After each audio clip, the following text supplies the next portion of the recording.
गीता के मुख्य 4 पड़ाव हम लोग जानते हैं। गीता का पहला पड़ाव मानव दर्शन, दूसरा पड़ाव है मानव धर्म, तीसरा पड़ाव है ईश्वर दर्शन तथा चौथा पड़ाव है ईश्वर की भक्ति और जीवन मुक्ति।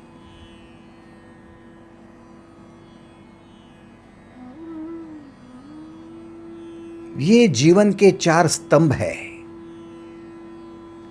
यदि आप अपनी जीवन की ओर देखो तो आपको स्पष्ट दिखाई देता है, शायद कहीं ना कहीं मैं दुखी हूं, मैं परेशान हूं, मैं चिंताओं से ग्रस्त हूं, मैं भयभीत हूं, मैं कहीं ना कहीं पिछड़ा हुआ हूं। मुझे प्रगति की आवश्यकता है, विकास की आवश्यकता है, खुशियों की आवश्यकता है, मुझे अच्छे रिश्तों की आवश्यकता है, लेकिन मैं कहीं ना कहीं इनमें कम रहा हूं। दोस्तों, ये अपना दर्शन सही रास्ते पर लाने के लिए है, कहीं खुद को क्रिटिसाइज करने के लिए, आलोचना करने के लिए नहीं है कि मैं कमज़ोर हूँ, मुझसे नहीं हो पाता है, मैं नहीं कर पाऊँगा। इस प्रकार की खुद को डिमोरलाइज करने की बात यहाँ नहीं है। ये दर्शन शास्त्र है। शास्त्र का मतलब जहाँ भी कमियाँ हो, जहाँ खामियाँ हो, उसे भरकर आगे बढ़े। जहाँ लैकुनाज हो, जहाँ कमियाँ हो, वहाँ पर आप सॉल्यूशन ले सकते हो, उसे भर सकते हो, उसे लाइन अप कर सकते हो, आगे बढ़ सकते हो। इसलिए गीता को शास्त्र कहा गया। गीता एक दर्शन शास्त्र है। गीता का दर्शन जीवन का दर्शन है, मानव का दर्शन है, ईश्वर का दर्शन है। स्वाभाविक है, यदि हमें अपनी कमियां खामियां दिखाई पड़ी तो सॉल्यूशन के रूप में हम एक रास्ता ढूंढेंगे जिससे कि ये कमियां दूर हो जावे, खामियां दूर हो जावे और हम अपनी आनंद की ओर बढ़ पाए। और उसी रास्ते को कहते हैं धर्म का रास्ता। मानव का धर्म क्या है? मानव का धर्म मानव की कमियां, मानव की खामियां दूर करने का रास्ता है। और एक बार क्या आप धर्म के रास्ते पर चल पड़ते हो, आप मानव नहीं रहेंगे, आप बन जाएंगे महामानव।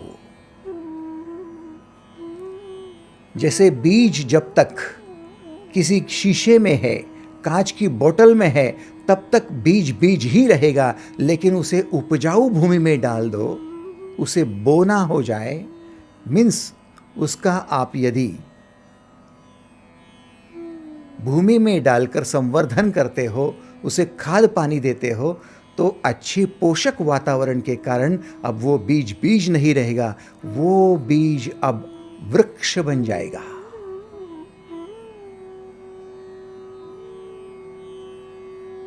हम भी मानव बनकर जरूर जन्मे हैं, लेकिन महामानव बन सकते हैं।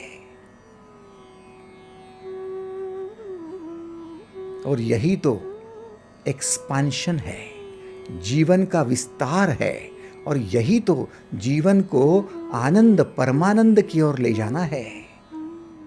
इसीलिए हम गीता का साथ ले रहे हैं, गीता का दर्शन कर रहे हैं, जो गीता हमें महामानव की ओर ले जाने के लिए है।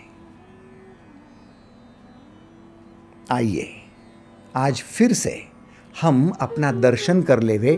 मैं कौन हूं? हु एम आई? कौन हूं मैं? आनंदित हूं या दुखी हूं? खुशहाल हूं या परेशान हूं? सीधी सीधी भाषा में पूछो तो क्या मैं मुक्त हूं या बंधन में अटका हूं? यदि हम बंधन में अटके हैं तो हम परेशान हैं, तो हम दुखी है, लेकिन मुक्त है। जैसे कोई आकाश में पंछी उड़ रहा है, मुक्त विहंगम कर रहा है, विहार कर रहा है। खुशियां मुक्ति में है, बंधन में कहा।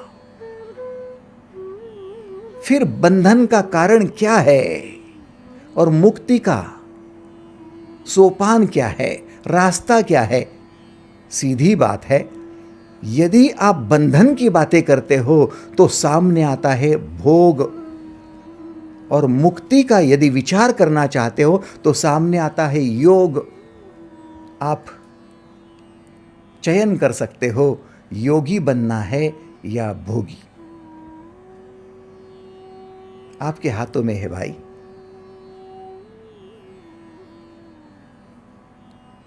योगी बनना भी आपके हाथ में है और भोगी बनना भी।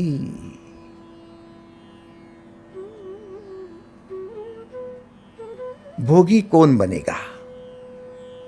जो आसक्त होगा वो भोगी बनेगा। योगी कौन बनेगा?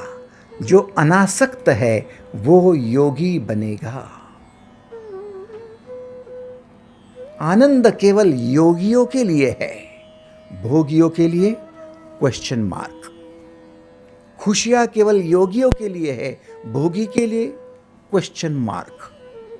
अरे भाई, हमें भोगना नहीं है? फिर राजभोग किसके लिए है? स्त्री भोग किसके लिए है? विषय भोग किसके लिए है? ये तो बड़ी बड़ी बातें हैं। राजभोग हम राजे जैसे भोगेंगे। हाँ, थोड़ा सावध हो जाना, थोड़ा शांति से सोचो। आप यदि भोग भोगने लगे और भोगों में अटकने लगे तो आप रोगों से ग्रस्त हो जाओगे, क्योंकि जहां भोग है वहां रोग है। चाहे शरीर के रोग हो, चाहे मन के रोग हो, लेकिन भोगों में आसक्त व्यक्ति रोगी होना ही है।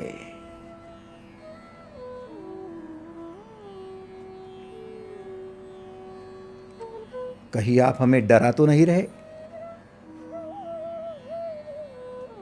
ऐसे कैसे होगा कि हम रोगी हो जाएंगे? हाँ, रोगी हो सकते हो।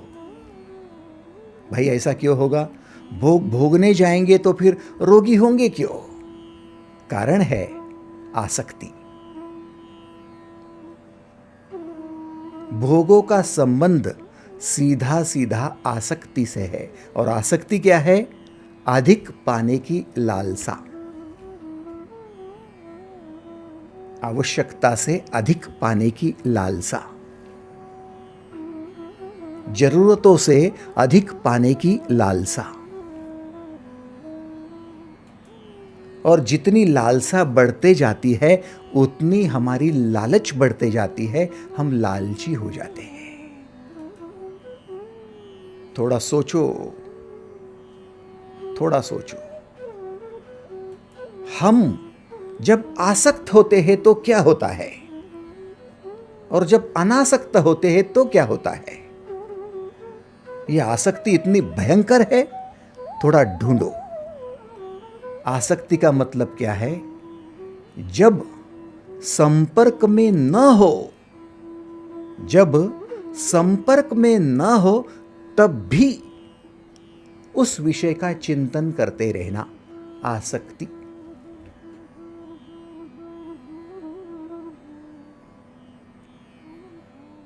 अतिरेक किस बात का हो रहा है? विचारों का अतिरेक हो रहा है। जब आप भोजन के साथ जुड़े हो और भोजन कर रहे हो तो भोजन का योग है। भोजन कर रहे हो तो आपके भोजन का योग है, लेकिन भोजन समाप्त होने पर भी यदि भोजन का चिंतन ही मन में शुरू है तो वो विचारों का अतिरेक आपको आसक्त करा देता है भोजन में। जब जुड़े हो तब उसके साथ एकरूप हो गए हो, ये योग कहलाता है। लेकिन जब जुड़े नहीं हो तब भी उसी का चिंतन चल रहा है, ये भोग हो जाता है, ये आसक्ति हो जाती है। पत्नी के साथ जुड़ना कोई बुरी बात है? बिल्कुल भी नहीं, वो योग है, विवाह योग। पति के साथ जुड़ना कोई बुरी बात है? बिल्कुल भी नहीं, वो योग है, विवाह योग। लेकिन पत्नी के या पति के अनुपस्थिति में जब हम दूसरे किसी काम में या जिम्मेदारी में या रिस्पॉन्सिबिलिटी में अपने आप को एकरूप करना चाहिए, तब भी उनकी अनुपस्थिति में उन्हीं का चिंतन होता है। इसे कहते हैं आसक्ति। विचारों का अतिरेक आसक्ति है। देखिए, यदि आप सहमति दर्शाते हो तो हम सही ट्रैक पर चल सकते हैं, क्योंकि मेरे आपके सभी के साथ में ये घटनाएं घटी है। पुत्र के साथ जुड़ना कोई बुरी बात है? अरे नहीं, वो तो आपका पुत्र है, उसके साथ जुड़ जाओ तो वो योग है, पुत्र योग। मेरा बेटा हुआ, मेरी बेटी हुई, कन्या योग है, पुत्र योग है, बहुत अच्छी बात है। उनकी उपस्थिति में उनके साथ झूम रहे हो, नाच रहे हो, उनसे वार्तालाप कर रहे हो, योग है, रिलेशन बढ़ रहे हैं। लेकिन उनकी अनुपस्थिति में जब वे आपके सामने है ही नहीं, तब भी उनका चिंतन जारी है, आसक्ति है। थोड़ा ढूंढो, हम कहाँ है? दर्शन करो अपना, योग में है या भोग में है? क्या हो जाएगा भाई?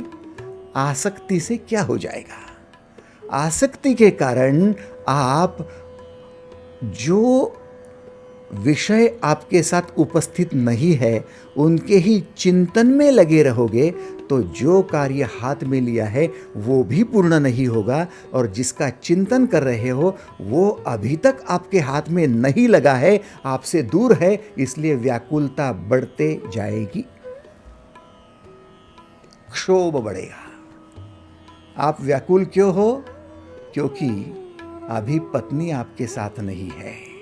आसक्त व्यक्ति को पूछो, क्या पत्नी आपके साथ है? नहीं, वो तो मुझसे दूर है, इसलिए तो मैं दुखी हूं। पुत्र में आसक्त है, पूछो उस मां को, क्या आप खुश हो? नहीं नहीं, वो तो मेरे साथ है ही नहीं, 2 ही घंटे देता है, 10 घंटे तो मुझसे दूर ही रहता है।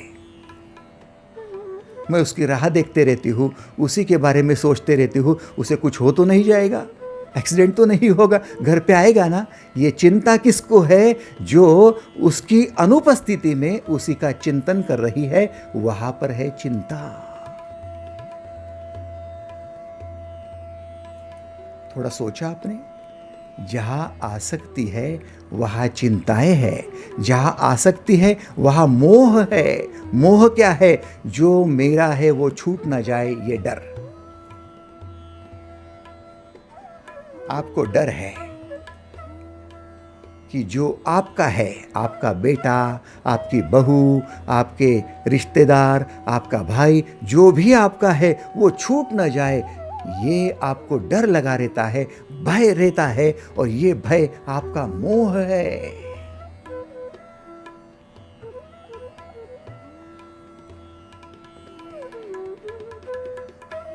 आसक्ति,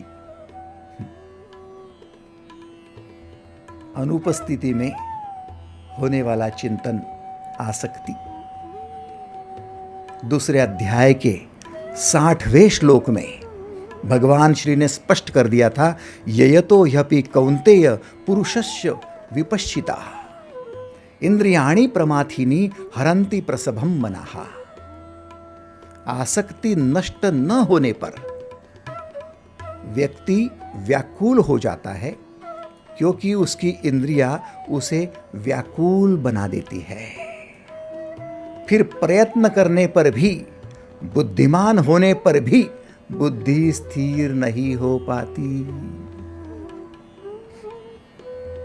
आप एजुकेटेड, हाँ, ग्रेजुएशन क्या, पोस्ट ग्रेजुएटेड हो आप,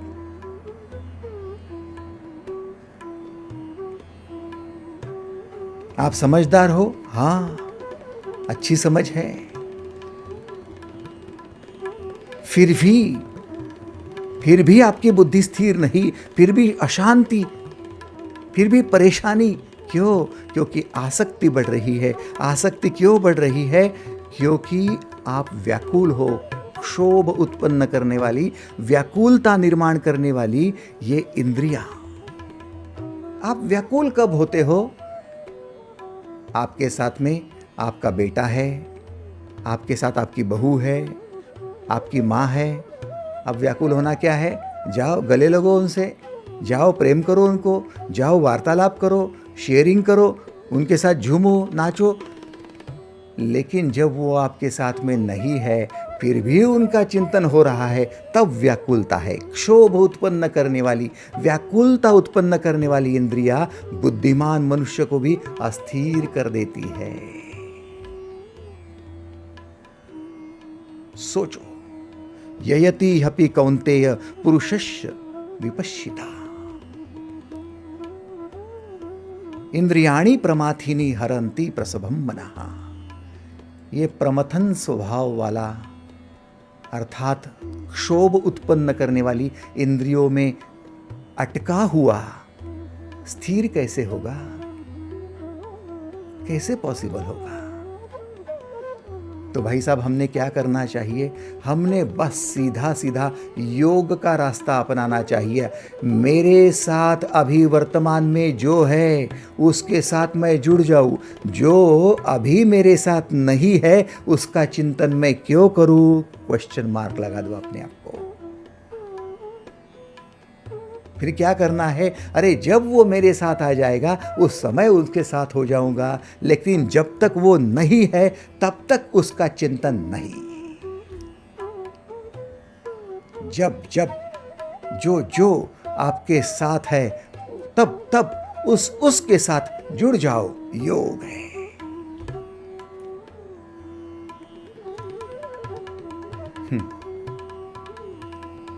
किसने कहा कि योगी बनने के लिए कमंडलू लेना हाथ में, योगी बनने के लिए रुद्राक्ष की माला पहन लेना, योगी बनने के लिए भस्म लगा लेना, योगी बनने के लिए कोपीन पहन लेना? किसने कहा कि योगी बनने के लिए पेड़ के नीचे आंखें बंद करके बैठ जाना? हाँ भाई, ऐसा ही तो है। जो पेड़ के नीचे बाबा बैठते हैं उनको लोग भोजन भी देते हैं, उनको प्रणाम भी करते हैं, उनको मान सम्मान भी देते हैं। सब तो अनायास ही मिलता है, इसलिए बाबा को शांति है? नहीं।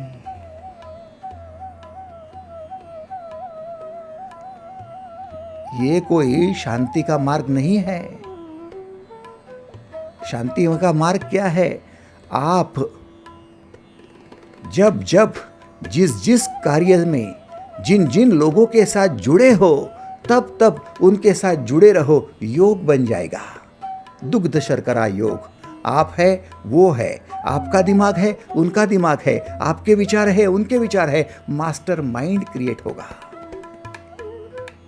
दोनों का मेल हो जाएगा, दोनों का संवाद होगा, शेयरिंग होगी, दोनों का कार्य होगा, सहकार्य होगा। लेकिन जो अभी आपके साथ में है ही नहीं, जो आपके पास पड़ोस में भी नहीं है, आपसे दूर है, उनके साथ आपका सहकार्य कैसे होगा?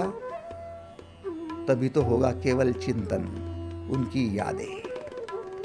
और केवल चिंतन में चिंता बढ़ेगी, केवल चिंतन में मोह बढ़ेगा, केवल चिंतन में आसक्ति बढ़ेगी। और जो आपके साथ है ही नहीं, ना शेयरिंग हो सकती है, ना ही आपका सहकार्य हो सकता है, संवाद नहीं साध सकते हो। फिर आप उनमें अटक जाओगे। वो कब आएगा राह देखते रहोगे। उसे कहते हैं आसक्ति। कई बातें ऐसी है जीवन में हमारे जो हम आसक्ति से भरकर उन्हें अपने आप से दूर समझ रहे हैं, दूर समझ रहे हैं। शाम को जब पत्नी को पति घर पे आने के बाद मिलने ही वाला है तो दिन भर पति की याद करने की आवश्यकता है क्या? क्वेश्चन मार्क है।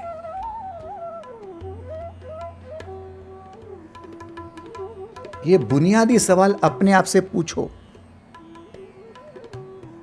और हम तो उल्टी गिनती करते हैं। मेरी राह देखी कि नहीं? अरे आपकी इतनी राह देखी, किसी काम में भी मन नहीं लगा मेरा। आप ही की तो याद आ रही थी, सारी सारी रातें तेरी याद सतावे। बड़े सुंदर से गीत लगते हैं, हम अपने होठों पर गुनगुनाते हैं सुबह से शाम तक। और जो लोग हमारी राह देखते हैं, हमारा चिंतन करते रहते, वो अपने हैं ऐसा लगता है। नहीं, वो आपको भोगना चाहते हैं। और जो आपके साथ में होते हैं तभी केवल आपके होते हैं, बाद में आपको भूल भी जाते हैं। वो योग साधते हैं, वो भोगी नहीं योगी है।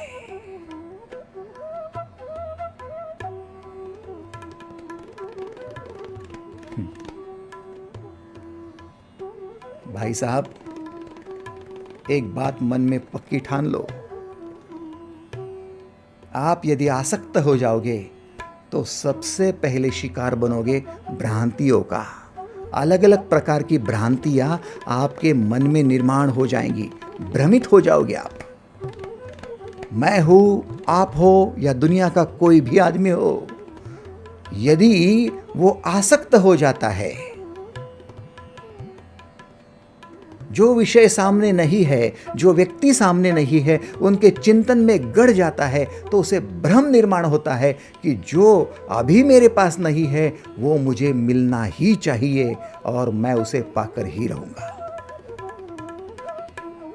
वो मेरा है, वो मेरा है और मेरा उस पर अधिकार है।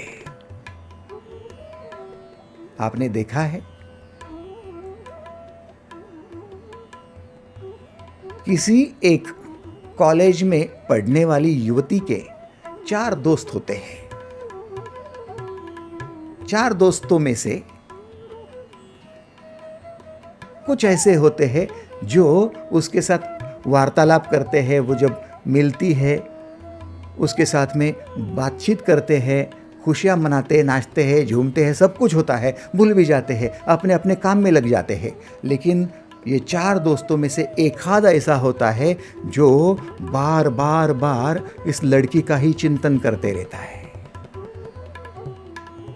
उसका पढ़ाई में मन नहीं लगता, बार बार वही चेहरा दिखाई देता है, अब्सेंसी में। पढ़ाई के समय भी, रात्रि को जब वो सोने जाता है तब नींद नहीं आती है, करवटें बदलते रहता है, बार बार इस युवती का चिंतन करते रहता है। चिंतन होने की वजह से वो भ्रम में रहता है कि बस कुछ भी हो जाए, ये लड़की तो अब मेरी ही है, मेरे लिए ही जन्मी है, उसके अलावा ये किसी की हो ही नहीं सकती। हो गई आसक्ति और हो गया भ्रम कि बस मेरे लिए ही इसे जन्म दिया गया है। भाई साहब, इस लड़की के और भी 4 दोस्त थे, और भी 2-3 दोस्त थे, उनके मन में नहीं आया। उन्होंने कभी सोचा नहीं। ये लोग तो जब इनके साथ मिलते थे उस लड़की के साथ बड़े शोर शराबा करते थे, नाचते थे, झूमते थे, कभी उन्होंने गलत दृष्टि से उस लड़की को देखा नहीं। लेकिन अब ये बंदा जो उस लड़की का चिंतन किए जा रहा है, आसक्ति बढ़ते जा रही है, भ्रम हो रहा है कि बस ये मेरे लिए है और ये मेरी ही है। इस भ्रम के चलते अब उससे कुछ भी गलतियां हो सकती है। एग्रीड और नॉट। एक तरफा प्रेम क्या होता है? एक तरफा प्रेम, ये शब्द निकाल दो। प्रेम शब्द ही नहीं, आसक्ति है। प्रेम का मतलब तो उसके लिए जान दे देना है, उसकी जान लेना नहीं है। एग्रीड?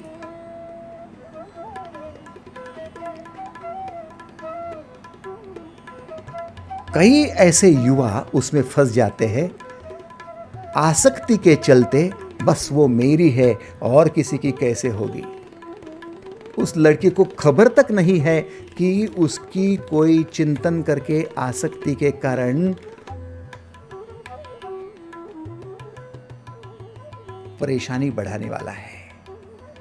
जब वो बंदा उसके सामने आता है और कहता है मेरा तुझ पर बड़ा प्रेम है और तेरे सिवा मैं रह नहीं सकता, तेरी ही याद मुझे सताती है, अब तू मेरी ही हो जा, मेरे साथ शादी कर ले। वो कहती नहीं नहीं नहीं नहीं, नहीं अरे अपनी तो दोस्ती थी, तो ये ऐसा क्या कह रहा है?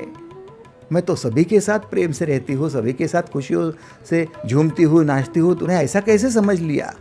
अब वो बंदा नहीं मानता है, वो शायद हो सकता है उसका खून भी कर डाले।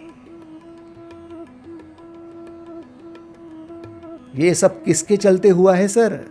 ये सब आसक्ति के चलते हुआ है। जहां आसक्ति है वहां भ्रम है कि ये मेरे लिए ही जन्मा है, ये मेरे भोग का विषय है और इसे मैं भोगूंगा और ज़्यादा भोगूंगा और भोगूंगा, और ये भोग की लालसा में अपना स्वयं का आपा खो बैठता है। उसकी बुद्धि अस्थिर हो जाती है, प्रमथन स्वभाव वाली हो जाती है, वो व्याकुल होता है, क्षोभ से भरता है, या तो फिर दूसरे किसी को मार डालता है या तो खुद मर जाता है, हत्या या आत्महत्या, आसक्ति के चलते।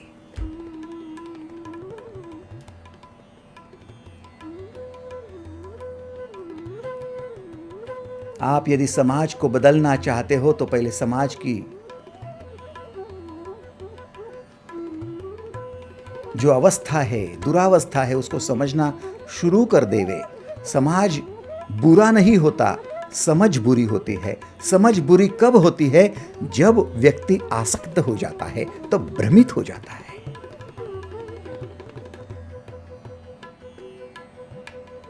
जब तक घर में बहू नहीं थी तब तक माँ को कोई भ्रांति नहीं थी, भ्रम नहीं था। घर में बहू क्या आ गई और बेटा बहू के साथ बाहर क्या गया, घूमने क्या गया, बिना पूछे क्या चला गया, अरे मुझे पूछा तक नहीं। अब जब तक बेटा घर पे नहीं आता है तब तक माँ का चिंतन शुरू है कि मेरे हाथ से निकल तो नहीं जा रहा। चिंताएं बढ़ते जा रही है, बेटा तो मेरा है, मुझे पूछ कर ही जाता था, आज बिना पूछे कैसे चला गया। ये भ्रांति, बेटे का भोग, बस माँ को चाहिए कि मेरा पुत्र है, पुत्र भोग।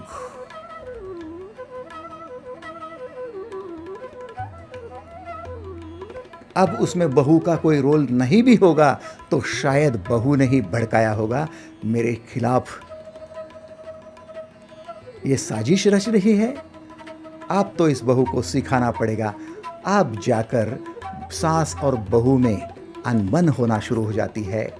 Unnecessary, unnecessary. एक बात पक्की ख्याल में रखो सर, जहां आसक्ति है वहां भ्रम है, और जहां भ्रम है वहां मोह है। मोह और कुछ नहीं है। मोह का मतलब जो चीज मेरी है वो मेरे हाथ से छूट न जावे, ये भय। जो मेरा अपना है वो मेरे हाथ से छूट न जावे, ये भय।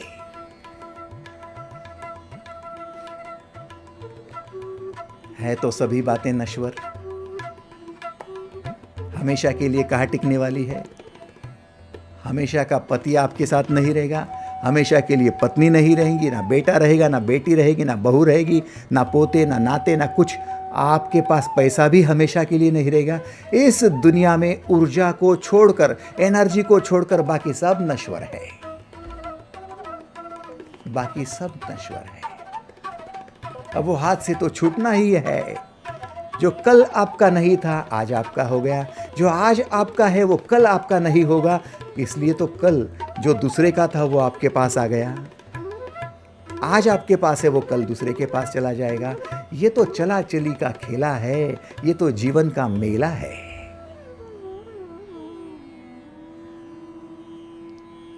लेकिन वो मुझसे ना छूटे, दूर ना हो जाए, बिछुड़ ना जाए, वो मेरा है और ऐसे कैसे चला जाएगा, इसलिए मोह में अटकते हो। और जहां मोह हो जाता है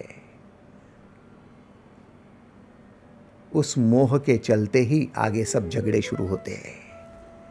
जिस चीज को मोह से पकड़ कर रखना चाहते हो वो हाथ से छूट रहा ये सहन नहीं कर पाते। मेरा, मेरी, ऐसे कैसे छूटेंगे, छूटने नहीं देंगे। मुट्ठी में रेत को पकड़ने की चेष्टा करो, जितनी मुट्ठी कसते जाते हो उतनी रेत निकलते जाती है। वैसा ही मोह से जिसको जितना पकड़ने की चेष्टा करोगे वो उतना छूटते जाता है, क्योंकि ये मोह और कुछ नहीं आपके भोग के चलते आया है। भोग आसक्ति के कारण, आसक्ति, भ्रम और मोह ये सब भोगों के लक्षण है, और जहां भोग है वहां रोग है।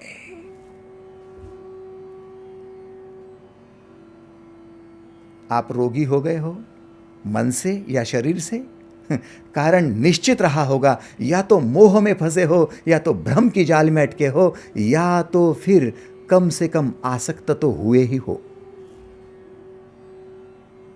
डायग्नोसिस यदि सही है तो ट्रीटमेंट भी सही होगी।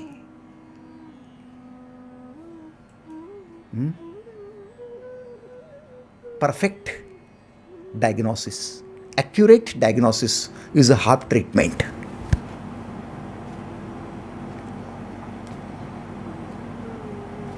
बड़े परेशान हो और साइकियाट्रिस्ट के पास जाकर दवाइयाँ लेते हो, ट्रैंक्विलाइजर्स दी जा रही है, सेडेटिव दी जा रही है, नींद में सुलाकर आपके कई दिन उसी में व्यतीत हो रहे हैं। क्या आपको लगता है कि आप उभर कर बाहर आओगे? नहीं भैया, जब जगोगे तब फिर विषय वही, फिर चिंतन वही, फिर आसक्ति वही, फिर भ्रांति वही और फिर मोह वही। अब जाओगे कहाँ? डॉक्टर भी क्या करेंगे? डॉक्टर कोई भगवान थोड़ी है, वो भी आपके जैसे मनुष्य है। कुछ समय के लिए उन्होंने आपकी बुद्धि की अस्थिरता को मिटाने के लिए, मन को शांत करने के लिए भले सुला दिया हो, लेकिन जब फिर से होश में आओगे तब वही चिंतन, वही आसक्ति, वो क्या करेंगे भला?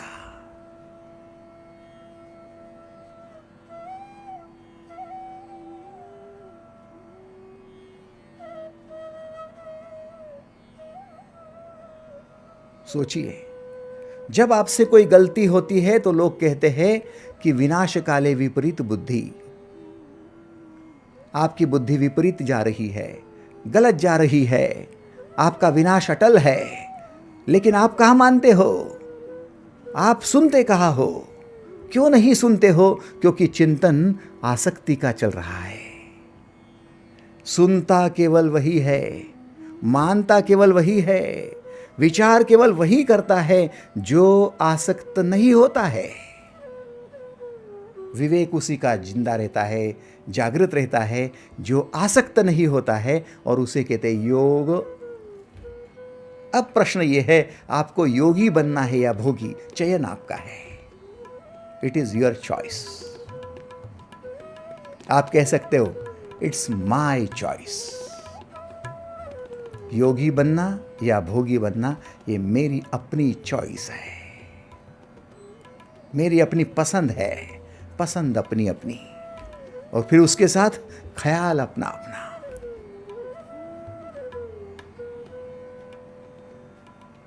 लेकिन इतनी बात तो पक्की है कि जीवन आनंद की ओर ले जाना है तो चलो योग का रास्ता अपनाओ। योग क्या है?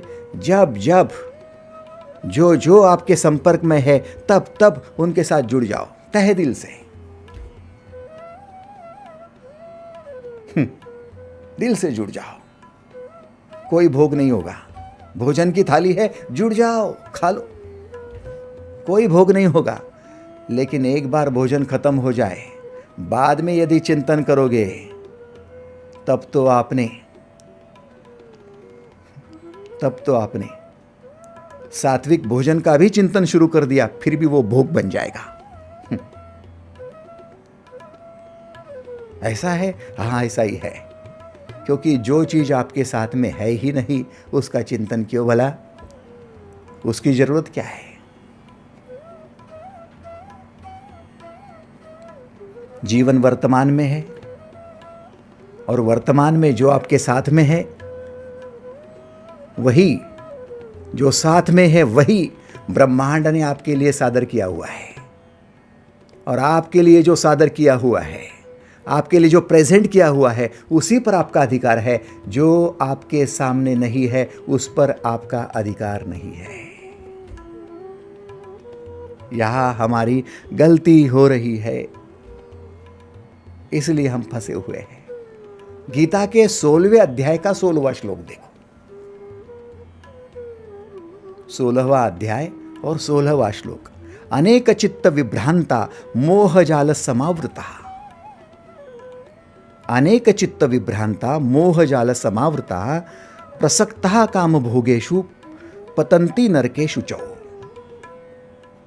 मतलब जो अज्ञान से मोहित हो जाता है, अनेकों प्रकार से भ्रांत चित्त हो जाता है, मोह के जाल में फंस जाता है, वह नरक में जाता है। माने उसका जीवन नरकमयी हो जाता है। अनेक चित्त विभ्रांता मोह जाल समावृता प्रसक्ता काम भोगेषु पतंती नरकेषु चौ। नरक क्या है? नरक दुख भरा जीवन जो काटना पड़ता है। नरक क्या है? जीवन जब काटना पड़ता है, एक एक दिन काटना पड़ता है, उसे कहते हैं नरक। और एक एक दिन जीने का जब आपको सौभाग्य प्राप्त होता है, वो होता है स्वर्ग। जीवन जीना या जीवन काटना, आप सोचो। जब दुख में होते हो तो जीवन काटना पड़ता है, एक एक दिन काटना पड़ता है। कैसे हो? अरे बड़ा दुखी हूं, काट रहा हूं जीवन, एक एक दिन काट रहा हूं। आपको पता नहीं कैसे काट रही है जिंदगी। और कैसे हो आप? अरे खुशहाल जिंदगी, खुशनुमा एहसास, बड़ा खुश हूं रे, जीवन काट रहा है। अरे काट कहा रहा हूं, जीवन जी रहा हूं। जीवन जीना स्वर्गमयी है, जीवन काटना नरकमयी है। क्यों काटना पड़ रहा है? क्योंकि आप अनेक चित्त विभ्रांता मोह जाल समावृता, अज्ञान से मोहित हो, अनेकों प्रकार के भ्रांतियों से चित्त भ्रमित है। आसक्ति के कारण प्रसक्ता काम भोगेषु, कामासक्त हो गए हो, विषय भोग में आसक्त हो गए हो, चिंतन गलत हो रहा है और परेशान हो रहे हो। नरकमय जीवन।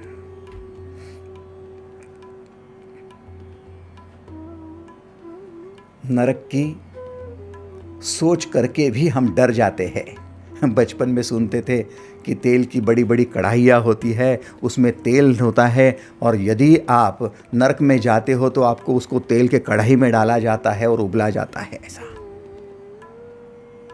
कांटों पर सुलाया जाता है। बड़ी कठिन यातनाएं होती है। भाई साहब, जब जीवन काट रहे हो, दुखों में काट रहे हो, तब इससे कौन सा अलग अनुभव होता है? हाँ, कई बार तो आत्महत्या के विचार आ जाते हैं। हाँ, नहीं चाहिए ऐसी जिंदगी। कितनी बार तो आपके ये स्टेटमेंट आते हैं, कोई मेरा नहीं है, कोई अपना नहीं है, सारे बदमाश है, सारे खराब है। ये मन में कब आता है? क्यों आता है? क्योंकि जीवन काट रहे हो, क्योंकि जीवन काट रहे हो और जीवन जी रहे हो। आ हा हा हा हा हा, कितनी खुशियां है, कितना आनंद है। अरे हा, आ जिंदगी गले लग जा।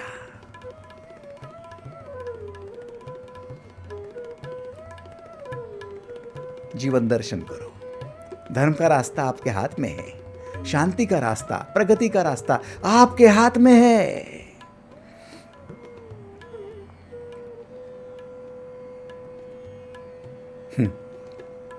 कोई है जिसे नरक में जाना पसंद है, कोई है जिसे जीवन काटना है, कोई है जिसे एक एक दिन काटना है।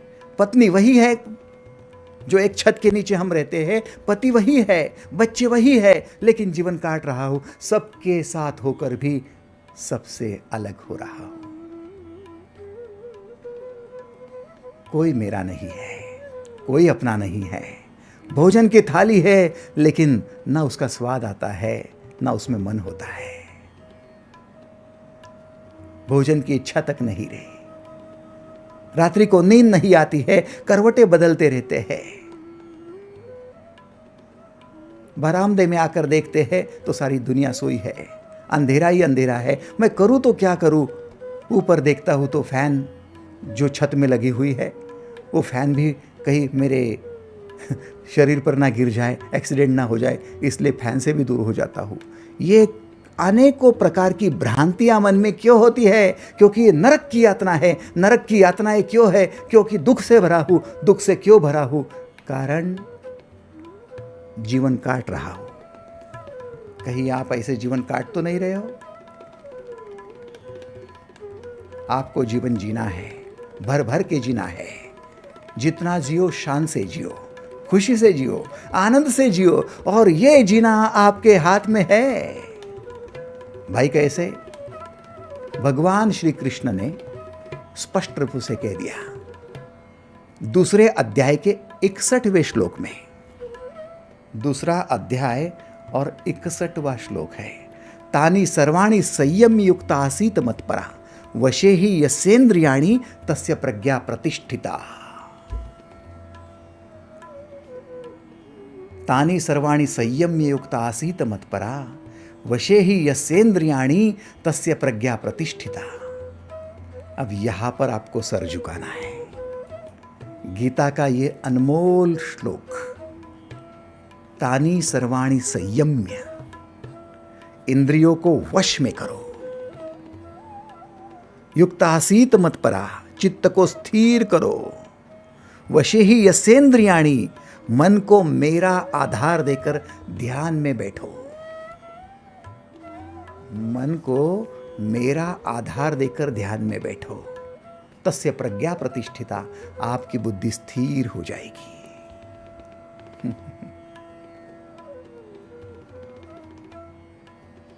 दीदी थोड़ा ध्यान दो। तानि सर्वाणि संयम्य युक्ता आसीत मत्परा। यदि आप अपनी बुद्धि को स्थिर करके मन की शांति और धर्म का रास्ता, जीवन का उद्धार चाहते हो, तो आपको क्या चाहिए? आपको चाहिए कि आप अपने इंद्रियों को वश में करके, चित्त को स्थिर करके भगवान श्री के आधार को लेकर ध्यान में बैठे। भगवान श्री कृष्ण का आधार क्या है?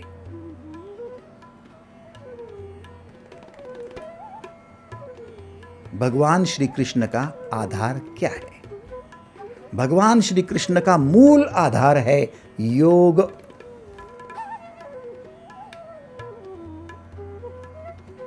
मूल आधार है योग।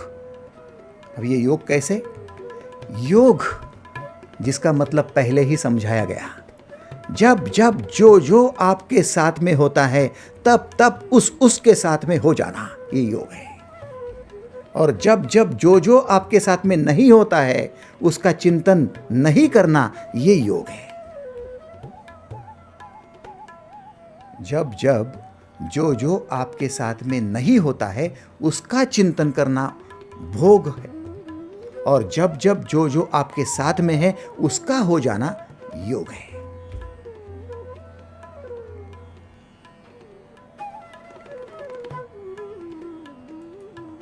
भगवान श्री कृष्ण का आधार लेकर ध्यान करो। आधार का मतलब है उनके जीवन को समझो, उनकी कर्मों को समझो। जन्म कर्म च मे दिव्यम एवं यो वेत्ति तत्वतः त्यक्त्वा देहम पुनर्जन्म नेति मामेति सोर्जुना।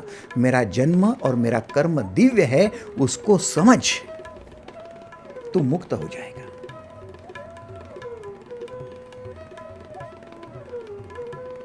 अब थोड़ा ध्यान देंगे आप, भगवान श्री कृष्ण के कर्म में और हमारे कर्म में फर्क क्या है।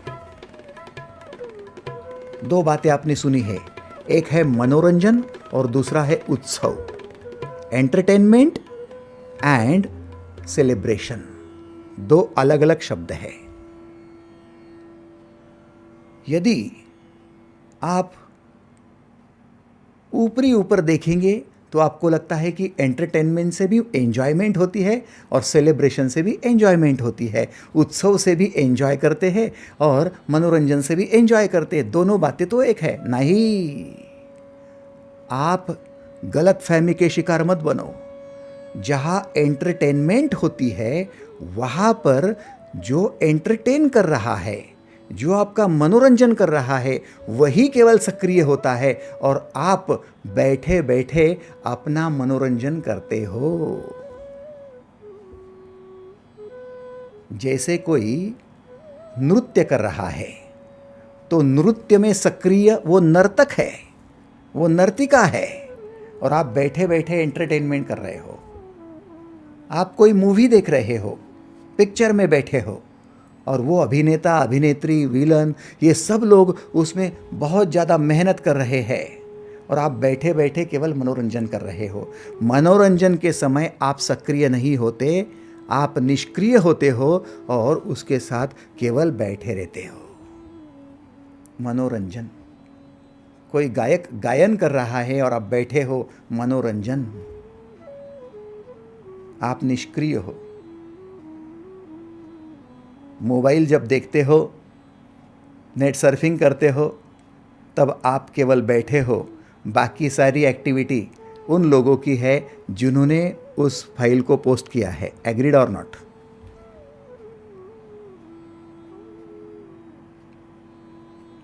टीवी जब देखते हो या किसी समारोह में जाते हो, किसी कार्यक्रम में जाते हो, उस समय जो भी एक्टिविटीज़ होती है वो उनकी होती है, आपकी कुछ भी नहीं होती है। आप केवल उसको खरीदते हो, पैसा देते हो। मनोरंजन खरीदा जा सकता है। मनोरंजन को आप बैठे बैठे देख सकते हो, लेकिन आपका पार्टिसिपेशन 0 है, आप उसमें इन्वॉल्व नहीं हो। जहां आपकी इन्वॉल्वमेंट नहीं होती है और दूसरे कुछ कर रहे हैं, उनके प्रति आपके मन में 10 विचार उठ सकते हैं और उनके प्रति आपकी आसक्ति बढ़ सकती है। जहाँ मनोरंजन है और आपकी निष्क्रियता है, वहाँ आप उनका चिंतन कर सकते हो जिनका गायन बहुत अच्छा रहा, जिनका नृत्य बहुत अच्छा रहा, जिनका डांस बहुत अच्छा रहा, जिनके एक्टिंग बहुत अच्छी रही। जो भी आपके सामने कुछ प्रदर्शन कर रहे हैं, उनके प्रति चिंतन बढ़ सकता है और चिंतन इतना बढ़ता है, इतना बढ़ता है कि उनके प्रति आसक्त हो जाते हो।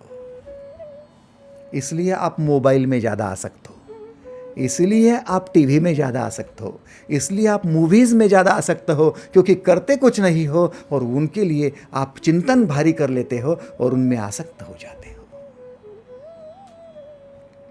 कई फिल्म स्टार ऐसे हैं, एक्ट्रेसेस ऐसी है जिनके प्रति आपका चिंतन बढ़ जाता है तो आप उनमें आसक्त हो जाते हो। कई खिलाड़ी ऐसे हैं जिनके आप स्पोर्ट्स देखते हो तो आप उनमें आसक्त हो जाते हो, क्योंकि आपका चिंतन उनके प्रति बहुत ज़्यादा बढ़ जाता है। एग्रीड? लेकिन दूसरी बात है सेलिब्रेशन। सेलिब्रेशन का मतलब है उत्सव। उत्सव का मतलब है कि जो आपके सामने झूम रहे हैं तो आप केवल देखते नहीं, आप भी खड़े हो जाते और झूमना शुरू कर देते हो।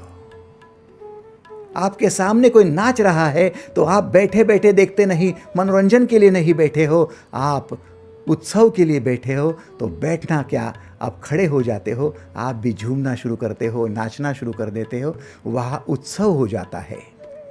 भले ही आपको उनके जैसा नाचना नहीं आता, लेकिन उठकर नाचना जब शुरू हो जाता है तब आपका सेलिब्रेशन शुरू होता है। एग्रीड और नॉट?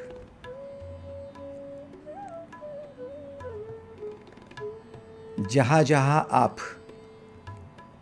खुद भी इन्वॉल्व हो रहे हो और इन्वॉल्व होकर आपकी भी उसमें प्रक्रिया शुरू है, आप प्रोसेस में आ गए हो, वहां पर आपकी ऊर्जा का रेचन हो रहा है। 3 घंटे तक यदि मूवी देखेंगे तो आपको बहुत ज़्यादा थकान आ जाती है, मन की थकान, क्योंकि ऊर्जा का रेचन नहीं हुआ, चिंतन बढ़ गया है। लेकिन 3 मिनट के लिए किसी के नाच के साथ में आप नाचना शुरू कर देते हो तो आपको बड़ी खुशी आती है, क्योंकि उत्सव शुरू हो जाता है। उत्सव में आपका पार्टिसिपेशन है, इन्वॉल्वमेंट है, आपकी ऊर्जा का रेचन है, आपके भीतर की कला का प्रदर्शन है, आपकी अभिव्यक्ति है, और उसी के चलते आपका आनंद होता है। इसलिए आपको एंटरटेनमेंट केवल सुख दे सकता है, लेकिन आपका उत्सव, आपका सेलिब्रेशन आपको आनंद दे सकता है।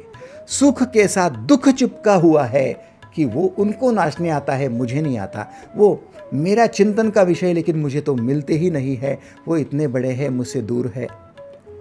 जब आप एंटरटेनमेंट को छोड़कर सेलिब्रेशन की ओर चलते हो, तब आपकी खुशियां बढ़ जाती है, आनंद बढ़ जाता है। एग्रीड? भगवान श्री के जीवन को देखो। कभी ऐसा हुआ था कि कुर्सी पर बैठकर कृष्ण ने कहा, ए चलो नाचो झूमो, मैं देखता हूं, चलो संगीत वालों संगीत बजाओ, मैं देखता हूं? खुद संगीत बजाते थे, खुद बांसुरी बजाते थे तो लोग भी झूमने लगते थे। उत्सव था जीवन।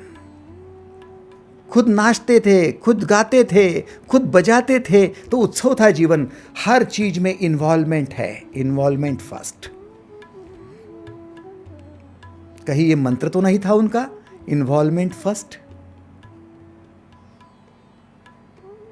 सेलिब्रेशन फर्स्ट, या फिर ओनली सेलिब्रेशन? कुछ तो मंत्र रहा ही होगा कि जो बैठे बैठे एंटरटेनमेंट नहीं करना चाहते, क्योंकि एंटरटेनमेंट में आप बैठते हो तो धीरे धीरे उनमें आसक्त हो जाते हो और जीवन काटना शुरू हो जाता है। लेकिन जब सेलिब्रेशन में आते हो तो जीवन जीना शुरू हो जाता है। आपका डांस, आपका नाचना, आपका झूमना, आपका गाना, आपका हंसना लोगों के लिए कल्याणकारी बन जाता है। आप आनंद कंद सच्चिदानंद बन जाते हो। तानि सर्वाणि संयम्य युक्ता आसीत मत्परा वशे ही यस्येन्द्रियाणि तस्य प्रज्ञा प्रतिष्ठिता। मेरा आधार लेकर ध्यान में बैठो, देखो मेरे जीवन की 3 बातें देखो, हंसना, नाचना, गाना, जो कभी छूटा नहीं। बचपन से मैं हंसता रहा। हमारी तो ऐसी दुर्दशा है कि हमारे अपने भी होते हैं तो चेहरे पर 12 होते हैं हमारे। हम हंसना भी पसंद नहीं करते, उतना भी इन्वॉल्व नहीं होते। आपके ही पड़ोसी है, आपके सामने से रास्ते से गुजर जाते हैं, कभी हंसकर देखते हो? हंसने में क्या जाता है, लेकिन उतनी भी इन्वॉल्वमेंट के लिए हम तैयार नहीं है।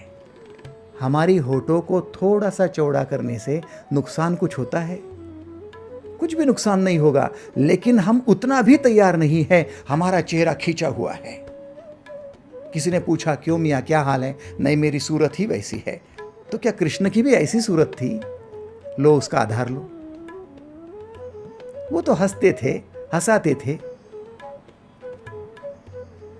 भाई साहब, फॉरेन चले जाओ, किसी प्रगत राष्ट्र में चले जाओ, सुबह सुबह मॉर्निंग वॉक के लिए निकलो या बीच पर चले जाओ। जो व्यक्ति की नज़र से आपकी नज़र भिड़ गई तो वो आपको हंस देगा। आपके पहचान का नहीं है, आपके देश का नहीं है, आपकी जाति का नहीं है, आपकी बिरादरी का नहीं है, फिर भी हंस देगा। वो इन्वॉल्व हो गया आप में। लेकिन आप अपने देश में सुबह घूमने जाओ, कितने लोगों के साथ हंसते हो? आप परिचित लोगों के साथ हंसते हो? कितने लोगों के साथ में आप इन्वॉल्व हो जाते हो? भाई साहब, इन्वॉल्व होने में क्या लगता है? आप केवल मनोरंजन के लिए मत जाओ कि वो कैसे चलता है, देखो कैसे मोटी हो गई है। वो मनोरंजन पर हंसना अलग बात है, लेकिन उसके साथ हंसना बिल्कुल अलग बात है।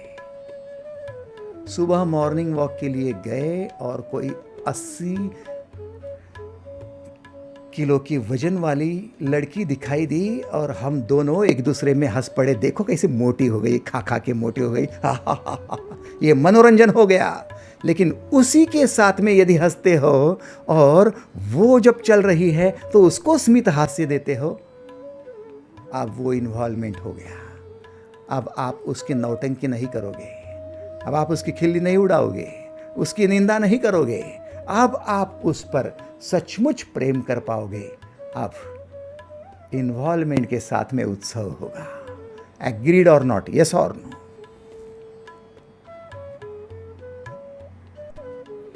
कृष्ण का आधार लो। कृष्ण का आधार क्या है? कृष्ण इन्वॉल्व होना जानते हैं। कृष्ण एंटरटेनमेंट नहीं करना चाहते। जीवन एंटरटेनमेंट नहीं है। एंटरटेनमेंट आसक्ति बढ़ाएगी। जीवन उत्सव है, सेलिब्रेशन है। सेलिब्रेशन इन्वॉल्वमेंट से है।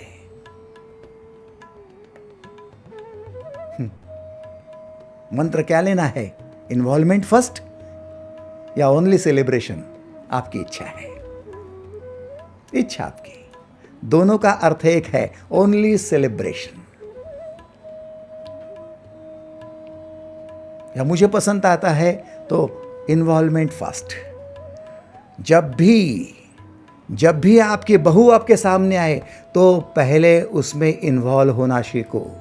ऐसा नहीं कि वो आएगी और मेरे चरण छुएगी और मैं तो घर की बड़ी हूँ, फिर मैं तो सास हूँ, अभी तक उसने चरण कैसे नहीं छुए। चलने दो आपका चिंतन। वो सामने से चली भी जाएगी, दूसरे रूम में जाएगी, तो भी आपका चिंतन शुरू ही रहेगा। आप आसक्त हो गए हो। लेकिन यदि बहू सामने आई और आपने हंस दिया उसके साथ में और उसने भी आपको हंसी दे दी, एक छोटी सी स्माइल है, आप इन्वॉल्व हो गए हो, वो इन्वॉल्व हो गई है, सेलिब्रेशन हो गया है। सास बहू में एक अलग स्वर्गीय नाता जुड़ गया है। तानि सर्वाणि संयम्य युक्त आसीत मत्परा वशे ही यस्येन्द्रियाणि तस्य प्रज्ञा प्रतिष्ठिता। आपकी बुद्धि को स्थिर यदि करना है तो आप एंटरटेनमेंट को छोड़ो, आप सेलिब्रेशन को हाथ में लो। और हमारी नौटंकी इतनी बढ़ गई है, रेलवे स्टेशन पर बैठते हैं, वेटिंग रूम में बैठते, सबका ध्यान अपने मोबाइल में है। गलती से कोई ऊपर देखता है, कोई आवाज़ करता हुआ, कोई हंसता हुआ, तो वो भी बड़ी आंखों से देखता है कि मुझे डिस्टर्ब क्यों कर रहे हो, मेरे एंटरटेनमेंट में डिस्टर्ब। आप बातें मत करो, आप भी आपका मोबाइल निकालो और देखते रहो। सारे भूत बन गए हैं, जीवन काट रहे हैं, नरक की यात्रा कर रहे हैं। थोड़ा सावधान। आप परिवार में भी 4 लोग जब एक दूसरे के साथ बात करने के लिए बैठते हो, तब भी आपके चारों के मोबाइल निकल आते हैं और आप चारों मोबाइल में खो जाते हो। एंटरटेनमेंट में बड़ा ही इंटरेस्ट आने लगा। लेकिन ध्यान दो, ये आसक्ति है, मोबाइल की आसक्ति, टीवी की आसक्ति आपको भ्रमित कर देगी, मोहित कर देगी और आपकी बुद्धि अस्थिर हो जाएगी।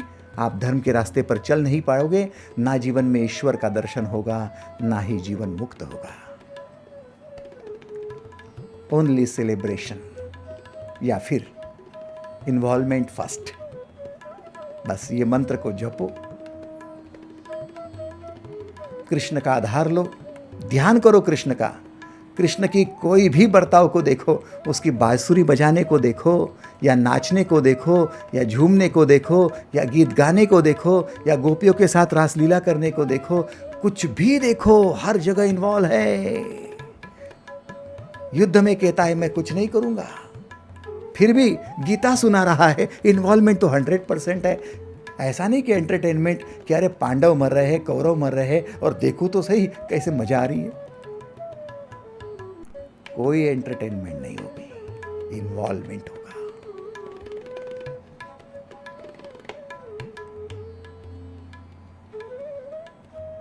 एग्रीड? हम तो बस अपने रिश्तेदारों में भी बस तमाशा देखने के लिए बैठे हैं। देखो तो सही, हाँ कैसे अहंकार हुआ था। घर में बहू लाई थी उसने, अब देखती हो ना उसका क्या हाल होता है।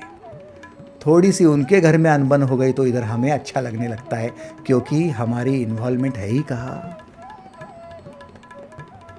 हम तो एंटरटेनमेंट के लिए बैठे हैं, लेकिन ध्यान देना, जितने रिटायर्ड लोग हैं एंटरटेनमेंट के लिए टीवी के सामने बैठे सारे जीवन काट रहे हैं, और जितने छोटे छोटे बच्चे हैं जो झूम रहे नाच रहे, वो सारे इन्वॉल्वमेंट की वजह से उत्सव के साथ स्वर्गीय जीवन जी रहे हैं। बुढ़ापा नरकमय है और बचपन स्वर्गमय है, कारण बच्चे एंजॉय कर रहे हैं, बच्चे सेलिब्रेट कर रहे हैं जीवन को, और बूढ़े जीवन को काटते काटते नरक की भोग को भोग रहे हैं। भोगी बनना है या योगी, आपके हाथ में है। आज के लिए बस इतना ही। धन्यवाद।